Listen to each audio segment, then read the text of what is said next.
Solasta2 has released a demo and I've played through it. But does it do enough to get players excited for the full release? Let's break it down. This turn-based RPG, developed by Tactical Adventures, utilizes the SRD from Dungeons & Dragons 5e. This means the game can use the core D&D rule system, but does not have access to official campaign settings like the Forgotten Realms, nor its subraces, archetypes or lore. Instead, Solasta2 takes place in its own universe, with a mix of original monsters and familiar D&D creatures like kobolds. The same applies to class archetypes. They can use both available in the SRD, but anything beyond that must be custom-made. From a rule set perspective, Solasta2 aims to be a faithful adaptation of D&D mechanics. The game is built in Unreal Engine 5 this time around. Before diving into performance, it's important to remember that this is just a demo. Demos serve as a way to identify areas that need improvement before a full release, rather than as a final judgment of the game. Graphically, the game looks decent for an indie team. Some character designs, like the dwarves, feel a little bit off, but this is expected for a smaller studio. The environments are visually appealing, though they don't push Unreal Engine 5 to its limits. On epic settings, my RTX 4060 runs the game at around 40 to 50 FPS, while high settings give me around 70 FPS. There's also an auto-detect button that worked well, setting me to around 60 FPS by balancing individual settings. Sound and ambient effects do their job, but aren't particularly remarkable.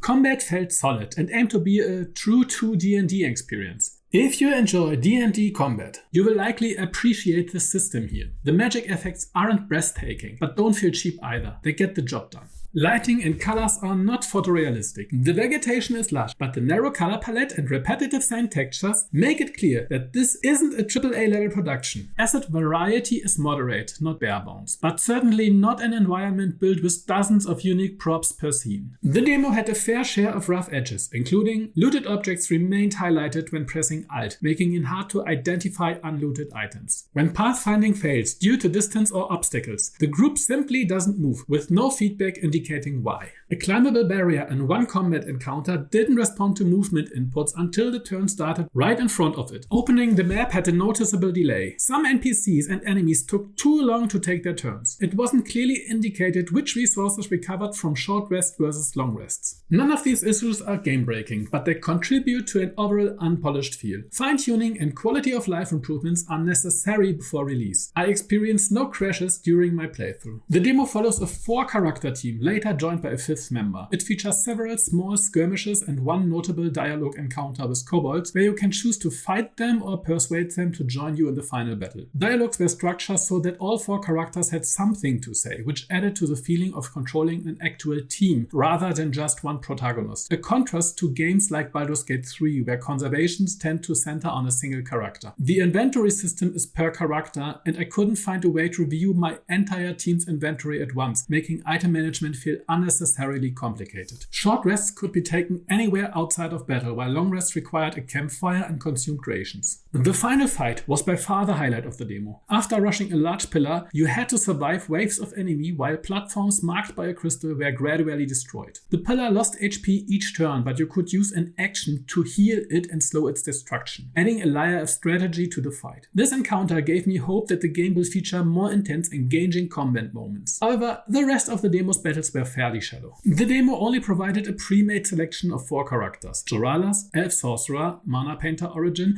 can perform a touch attack that deals damage and restores a sorcery point. Daisy, Halfling Rogue, Scavenger Archetype, deals an extra 1d6 damage per turn. Knut, Dwarven Paladin, Oath of Liberation, can blind 1 enemy. Naira, Human Fighter 2 Cleric 1 Disciple of Life, gains increased healing effects. Nothing too surprising here. The purpose of a demo is to get people excited about the game, encourage wishlisting, and build engagement. Most D&D fans love the system for its vast array of choices, spells, builds, feats, and role-playing potential. A demo is a perfect place to tease upcoming features, but this one didn't do that effectively. There was no partially locked character creation screen showcasing upcoming classes and subclasses. No level up preview allowing players to see future abilities. Instead, we were stuck with pre-made characters with generic abilities in one of the least interesting level ranges 1 to 3 for D&D gameplay. I already know that the full game will feature all core D&D classes with 2 subclasses each. But only because I researched it. If I were a casual player unfamiliar with the details, I would come away from the demo thinking that the game had a severely limited class system, and that's a real shame. I believe that well-made trailers showcasing upcoming content would have been more effective at generating hype than a demo with only a fraction of the game's features implemented. The game's environment is solid, and the final fight showed potential for engaging combat encounters. However, the demo neither increased nor diminished my excitement for the full release. What do you think about Solasta2?